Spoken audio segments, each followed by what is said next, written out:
Assalamualaikum warahmatullahi wabarakatuh. Hai semuanya. Jadi perkenalkan, nama aku Rasela Evelina Nandia Yuriko. Jadi di podcast ini aku mau ngebahas tentang penyakit yang sering banget disepelein sama orang-orang. Dan biasanya itu penyebabnya itu karena telat makan, yaitu penyakit MAH. Apa sih penyakit MAH itu? Jadi penyakit MAH adalah peningkatan produksi asam lambung yang berubah menjadi iritasi lambung. Dan penyakit MAH ini atau asam lambung ini, penyakit lambung ini memiliki gejala yang khas, yaitu nyeri pada perut atau pedih pada ulu hati. Dan kalau misalnya rasa pedih ini hanya terjadi sebelum makan atau di waktu-waktu lapar, itu biasanya karena produksi asam lambung ini berlebihan, dan bahkan asam lambung ini bisa naik hingga ke kerongkongan. Jadi penderitanya itu biasanya ngerasain mual atau muntah, bahkan bisa sampai sesak nafas. Terus juga penyakit ini itu memiliki gejala yang banyak sebenarnya, cuman aku akan nyebutin beberapanya aja, yaitu yang pertama tuh rasa nggak enak di ulu hati atau nyeri pada ulu hati.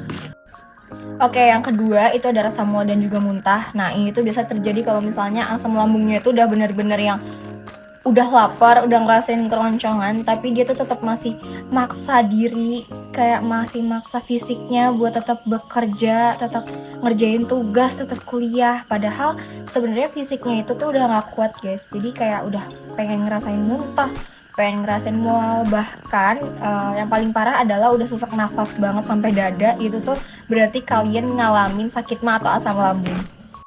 Lalu ada penyebabnya juga. Penyebab asam lambung atau peningkatan asam lambung itu banyak banget penyebabnya. Yang pertama karena makanan atau minuman yang merangsang lambung. Contohnya makanan-makanan yang pedas, makanan yang asam, makanan-makanan yang mengandung kafein tinggi seperti teh, kopi, dan juga minuman-minuman alkohol. Itu tuh sebenarnya harusnya itu dihindari oleh penderita asam lambung. Terus yang kedua itu karena faktor stres, baik stres fisik ataupun stres mental. Yang ketiga karena obat-obatan tertentu, dan obat-obatan ini tuh digunakan dalam jangka waktu yang lama, misalnya obat rematik, antiinflamasi, ibuprofen, dan obat-obat yang lain. Terus yang keempat karena jadwal makan yang tidak teratur. Nah, ini sering banget dialami sama anak-anak kos.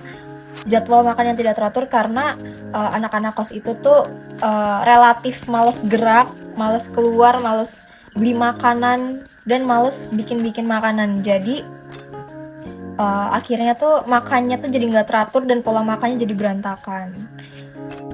Selain itu ada beberapa obat yang bisa dikonsumsi saat kita mengalami sakit MAH. Yang pertama ada obat-obatan antasida. Obat-obatan ini tuh mengandung senyawa basa atau alkali yang mempunyai kemampuan menetralkan asam lambung yang berlebih. Contohnya antasida doen, Promax, Milanta, dan obat-obatan yang lain. Terus yang kedua ada H2 blocking agent. Nah, obat ini tuh adalah obat yang digunakan untuk menghambat produksi asam lambung atau HCI. Contohnya cimetidine, ranitidine, famotidine. Dan yang ketiga ada chelator dan senyawa kompleks. Nah, senyawa kompleks itu sangat efektif ya dalam mengatasi tukak lambung atau iritasi lambung. Nah, obat jenis ini tuh termasuk obat jenis golongan sulfraflat, atau contohnya kayak Inpespa, Propespa, kayak gitu guys. Nah, untuk cara penggunaan obat atau cara minumnya itu tuh ada di petunjuknya, biasanya di label obatnya itu tertera gimana cara minum obatnya, dan obatnya itu dikonsumsi setelah makan atau sebelum makan gitu. Nah, tapi kalau misalnya kalian merasakan ini dan merasakan sakit asam lambungnya ini tuh nggak berhenti-berhenti, atau bahkan obatnya ini nggak ngasih efek, kalian bisa konsultasi ke dokter. Terus juga kita harus memperhatikan dosis obat. Nah, dosis obatnya ini lebih baik ditanyakan juga ke dokter, karena kalau misalnya nebak-nebak atau mendiagnosa sendiri penyakit, itu takutnya ada kesalahan malah jadinya fatal dan bisa berujung kelainan. Sekian pembahasanku terkait penyakit MAH. Kurang lebihnya mohon maaf. Terima kasih juga udah dengerin podcast aku. Wassalamualaikum warahmatullahi wabarakatuh.